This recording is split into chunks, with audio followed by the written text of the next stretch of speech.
Welcome back, everyone. We're going to start off with some garage sailing at this Blue House. You never know what you're going to find at a Blue House. And I started off with these two Krispy Kreme tumblers for just 50 cents a piece. I love things that are functional to a brand that a lot of people frequent. So a lot of people love getting their donuts and their coffee at Krispy Kreme. So they'd love to fill one of these up with some coffee or another preferred beverage. Always make sure you check the inside of it. Just make sure it's not too gunky or disgusting. Those look good. I got them up for $14.99 a piece in my eBay store. All right, so now we're at the house of an elderly couple, and I was drawn to this platter for two reasons. One, the bird on the front, which we'll talk about in a moment. And two, it's made by Syracuse China, which is a popular company. More on them in a moment as well. This bird is a pheasant. You could tell that by the long tail. I like things that have bright, colorful birds and animals on them. Those types of things tend to sell well. Now, this platter here was also made by Syracuse China, as you could see here on the back. But upon closer inspection, it had some discoloration and damage to it, so I didn't pick it up. But this is the original Syracuse China building. They started out making ceramics in 1871. So always look for stuff by Syracuse China. They're all over the country. I have it listed right now in my eBay store for $29.99. Got it for 50 cents. Now, this next one is funny and instructive at the same time. It's just a random garage sale we saw and pulled up at. And the first thing I saw was this big stack of Naruto Shonen Jump DVDs. It wanted $65 for the bundle. Now, I've talked about this title before in the form of books that I've sold, but they also have a DVD version. So it's Japanese anime manga. As you can see here, the comps are good if you have a complete set, and that's what I look for. I look for the complete set. And people have asked me before, when they see me look for DVDs, they say, hey, Primetime, you know, when you look for DVDs, do you go through them to check that the DVDs are there? And yes, I do. And this is why. Look right there. Not only do we have two DVDs missing on that one, but look over here. There's pizza sauce or something inside. So gross. So I passed up on these. All right, as soon as we came across this house, I told Mrs. Primetime, I know we're going to find something cool here because the color of the house being teal, it's a bit eccentric. Plus, they had a wood cutout of a dragon in the middle of the garage. So sure enough, the first item here we found, just $1, is a bit eccentric. It's this ring of little bottles that, you know, remind me of dragons, something magical. Like you could picture like magic potions going in there or something. So pretty neat. We haven't listed it yet, but if you're interested, let us know. Then I came across this cool mug. I love the handle on it there. It's made by Gibson. It's a brown fox. They made many different colors, just 50 cents for it. They have red ones, they have gray ones, they have light brown ones. I have that one listed for $17.99 right now in my eBay store. Then I came across another cool animal one, which was this cardinal. I like it because it's nice and bright, just $1, and it has an embossing effect on the front. It has the little feet on the bottom. The sides too have some embossing as well. This one comps pretty well, so I had this one listed for $21.99 in my eBay store.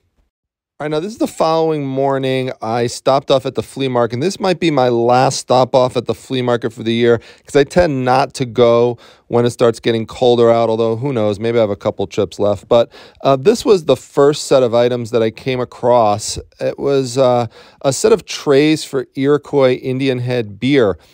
I loved the trays, don't get me wrong. I mean, they had a little bit of damage to it on the inside, like some rusting and stuff, but that's to be expected. The dust you could just ignore. The problem for me was the price, and it wasn't negotiable. They wanted 25 bucks a piece, so the cheapest I could get it on eBay right now is $30 plus $9 shipping, so not enough meat on the bone for me. All right, so I wound up picking up this box of Pokemon cards for $20. If you don't know anything about Pokemon cards, I'm going to give you some tips of what to look for in just a moment. It came also in this official box, which is cool because some people collect the boxes, and for me, they're good to have just for temporary storage for the cards.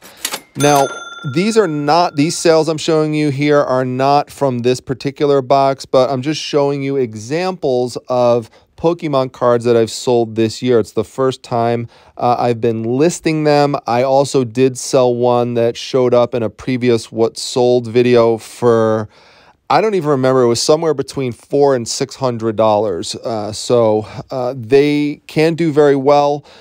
Definitely something that you should look into. And yes, once in a while, I pick up something for myself. So I picked up this Captain America sign just for me for $10. I'll show you where I hung it. So this is what it looks like when I walk down to part of my inventory storage area. As you can see here, right now I'm greeted by the family of baby sharks that I have listed.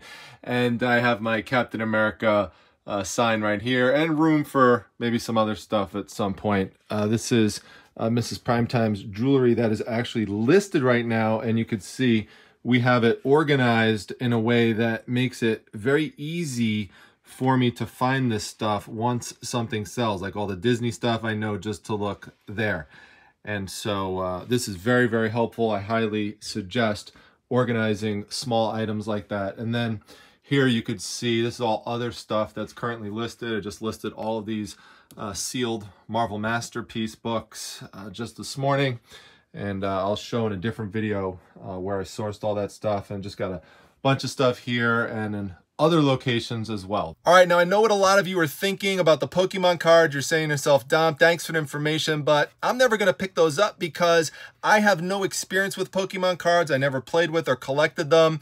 Heck, I don't even know what a Pokemon is. All these weird names, it just sounds too confusing and overwhelming, so I'll pass. And here's my answer to that. I also have no experience playing with or collecting Pokemon cards. I don't have any interest in them at all as a hobby, but I do have interest in them as a business because they are one of the most popular types of items that sell on eBay. Also, as you just saw, I come across them often when I'm sourcing and making deals. So I always felt like that I was leaving money on the table when I was passing these things up. And they're so popular on eBay that they actually created a special shipping class called the eBay Standard Envelope to ship out these and other types of cards for less than $1 depending on the weight. So I'm not a Pokemon expert, but I started to read more about them and talk to people who collect them to just learn more about the cards. And that's what I would suggest you do in any niche that you're trying to break into. You have to break out of this mentality that just because you don't have the experience with it or that you're not interested in it, that you can't sell it. That mentality is going to block you out of so many potential types of items. I've been doing the same thing with ceramics and jewelry and glassware and all sorts of stuff to continue to grow our business. So if you are a Pokemon expert, you could put some tips down in the comment section on things that you like to look for, but I'm just going to pass on a couple of just quick basic things. So the first thing is to look to see if it's a first edition card. So you could see here, this card has this first edition stamp, that little black circle on the bottom left part of the card. Those cards came from 1999. That's when the first editions came out. And on the bottom of the card, you're going to see the dates written in really small font.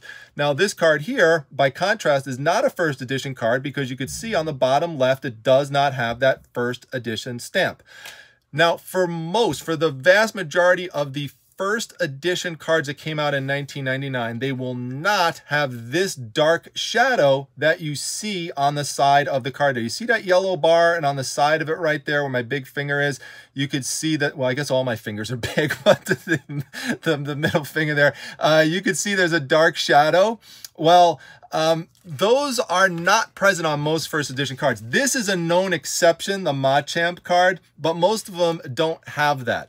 So the true first edition cards have the first edition stamp and they have no shadow on the side of it. Then they decided to release more cards after that, and all they did, they made the exact same card, but they just took out this first edition stamp, so it was no longer there. So imagine the same card with that stamp not present anymore, and the shadow is not there either. That's why those cards are called shadowless, and that's a key term that you would want to use. After that, when they had that dark shadow on the side, like you could see this card over here, okay, those are called unlimited cards. Now, one other thing that I like to look for is to see if the card is holographic. That's a very, very easy thing to spot. So you see here, this card here, you can see even my ring light is just, you know, picking up the holographic holofoil nature of the card there, how it's like shining like that. Compare that to this card right here, which is not doing that. This is not a holographic card, just a standard card. these things I'm pointing out to you, whether it's first edition, shadowless, or if it's holographic, these are indicators that it could be something valuable. It doesn't always mean that it is, but they're just kind of rules of thumb that you could use. Sometimes you'll have a card like this in which the image is not holographic, but the other parts of the card are. That's called a reverse holographic card, as opposed to this card that I just showed you where you could see it's holographic on the image itself. So that's a regular holographic card. Lastly, one of the things you want to look for is to see if you have a Charizard card. It's this orange dragon. There's many types of Charizard cards out there. Almost all of them have value. The first edition is going to be the most valuable one. You can see here it does not have the shadow on the side, on the right side of the yellow strip. It's what I was talking about earlier. All right, so I decided to stop off at Walmart after the flea market to do a little retail arbitrage. And I did come across these two Pioneer Woman signs. The Pioneer Woman is very popular for her TV show. But then these signs are also popular because of the imagery on there. So on this one, you've got the cowboy, you've got the horse, you've got the woman who's riding on back of them and stuff. And so, you know, it's just a nice popular Western theme. They were just a couple bucks a piece, like $2 each. So original price was like $10, which I think even that was low. So they're not available there in the main store anymore. So I have them listed at $24 at my eBay store. Oh, we got another garage sale sign here. So starting to look a little bit more like fall, like a little darker out. You can see the trees are starting to turn color on the leaves and stuff. People have like a light on during the, you can see in the garage there, during the daytime. I love this time of year. All right, let's see what they got here. All right, so this is everything I wound up getting. We'll talk more about the item specifics in a moment. But first, I want to talk to you about how you could use psychology as a sourcing strategy when buying in bulk. So when I ask people how much for everything, I could usually count on one of two things happening. Number one, the person will likely underestimate how much stuff is there, in which case you'll get a deal. If you doubt that, then count up the items yourself, be patient, and then communicate that information to the seller. But what happened in this instance is another thing that can happen, which is the person says, all right, I'm going to count them out individually. Now, she wanted 50 cents a piece and $2 a piece for each of those center pieces. And so she started counting them out one by one. And then once she got to 20, she got overwhelmed. That's the key. People tend to get overwhelmed. Then they just give up and they just throw out a number and usually give you a deal. So she said, all right, well, how about $25 for everything? And I jumped on that because there winds up being, there's Daisy here helping me, and she is supervising the project here, as you can see. There's a total of 91 pieces. So I wound up getting everything there for 27 cents a piece. That's obviously a great deal compared to what she originally had them priced at. So there you could see there's some Halloween trick-or-treat bags.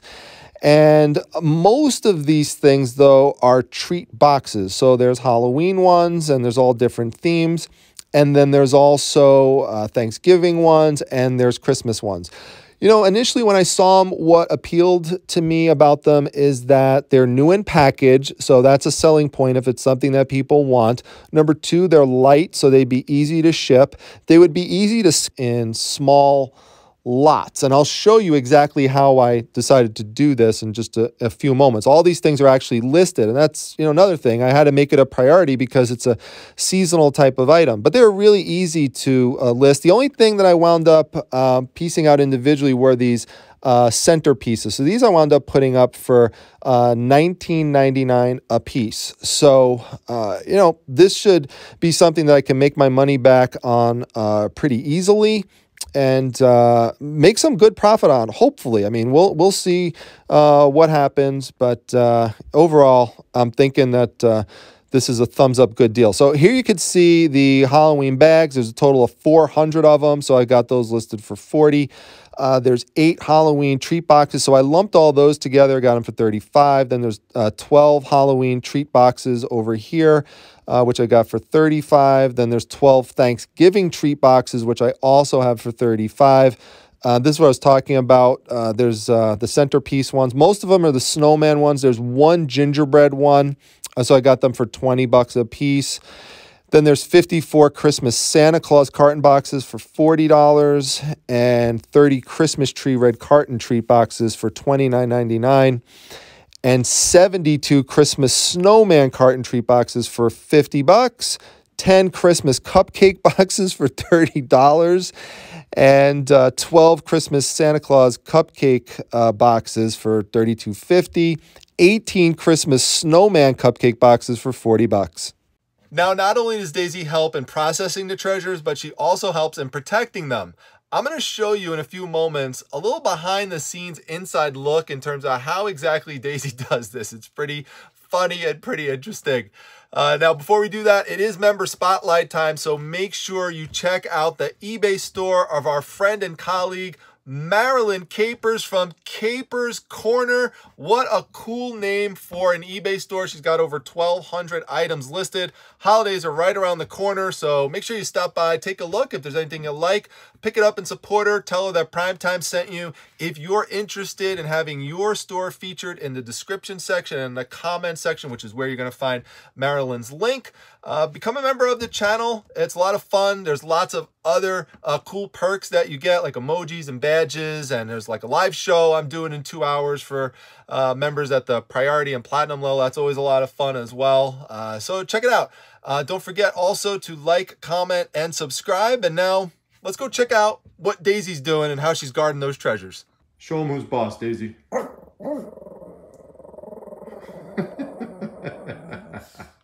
Show them who's boss.